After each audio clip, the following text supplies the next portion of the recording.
उपराजधानी नागपुर में रविवार को विकसित कृषि संकल्प अभियान अंतर्गत किसान सम्मेलन का आयोजन किया गया।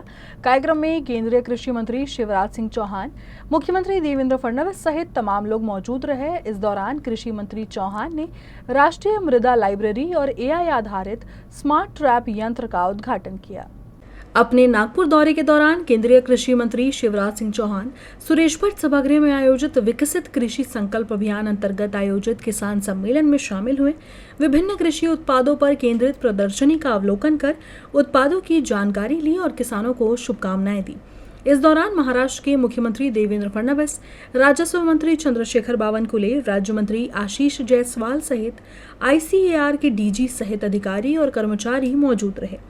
कार्यक्रम के दौरान सबसे पहले कृषि मंत्री और मुख्यमंत्री द्वारा राष्ट्रीय मृदा लाइब्रेरी का उद्घाटन किया गया। इसे भारतीय कृषि अनुसंधान परिषद ICAR, राष्ट्रीय मृदा सर्वेक्षण एवं भूमि उपयोग नियोजन ब्यूरो नागपुर, भारतीय मृदा विज्ञान संस्थान भोपाल तथा भारतीय कृषि अनुसंधान नई दिल्ली द्वारा संयुक्त रूप से विकसित किया गया है। इसके बाद कपास की फसलों को प्रभावित करने वाले एक प्रमुख कीट पिंक बॉलवर्म के लिए AI आधारित स्मार्ट ट्रैप को भी लॉन्च किया गया।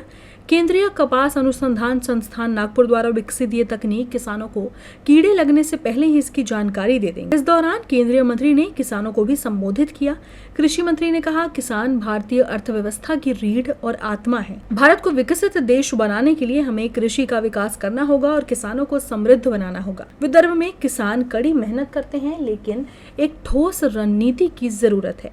एक राष्ट्र एक कृषि एक टीम अभियान महाराष्ट्र से शुरू किया गया। विकसित कृषि संकल्प अभियान 29 मई से खरीफ की फसल के लिए शुरू होगा। 29 मई से 12 जून 15 दिन, और हम 2000 टीमें बना रहे हैं वैज्ञानिकों की। 2000 टीम में 4-4 वैज्ञानिक एक टीम में, और वैज्ञानिकों के साथ हमारा कृषि विभाग का अमला, राज्य सरकार का, KVK के लोग वैज्ञानिकों के साथ, FPO प्रगतिशील किसान जो निकलना चाहे, जिनको हमने सम्मानित किया, वो वैज्ञानिकों के साथ। और ये वैज्ञानिक एक दिन में 2 जगह जाएंगे। एक गांव में सवेरे के टाइम, एक गांव में शाम के टाइम, दोपहर में भोजन के समय भी कुछ किसानों से बात हो सकती है। और एक जगह ये 2.5 घंटा कम से कम रुकेंगे और वहां किसानों को आधुनिक शोध, रिसर्च और अनुसंधान के बारे में बताएंगे। कृषि क्षेत्र के लिए एक नए मिशन की घोषणा की गई। एक देश एक कृषि और एक टीम पूरे कृषि विभाग को अग्रिम मोर्चे पर ले जाने के लिए काम किया जा रहा है। देश को अधिकारियों और वैज्ञानिकों द्वारा एकीकृत तरीके से निर्देशित किया जाएगा। देश में कृषि क्षेत्र में अनुसंधान तो हो रहा है, लेकिन एकीकरण नहीं हो रहा है। कृषि अभियान को सफल बनाने वाला राज्य महाराष्ट्र है। इसी के साथ मुख्यमंत्री फडणवीस ने यह भी कहा कि रेशम बाग से जो आवाज निकलती है वह पूरे देश में जाती है। आपने छत्रपति शिवाजी महाराज की भूमि को नए मिशन को घोषित करने के लिए चुना, और मैं आपको ये भी बताना चाहता हूं, छत्रपति शिवाजी महाराज की भूमि में इस नागपुर का महत्व कुछ अलग है। यहां पर रेशम बाग में हम लोग हैं, और जो आवाज रेशम बाग से निकलती है वो पूरे देश में जाती है।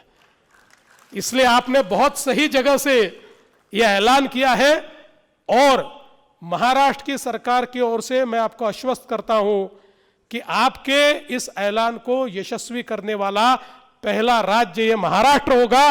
पूरी ताकत के साथ महाराष्ट्र आपके पीछे खड़ा होगा।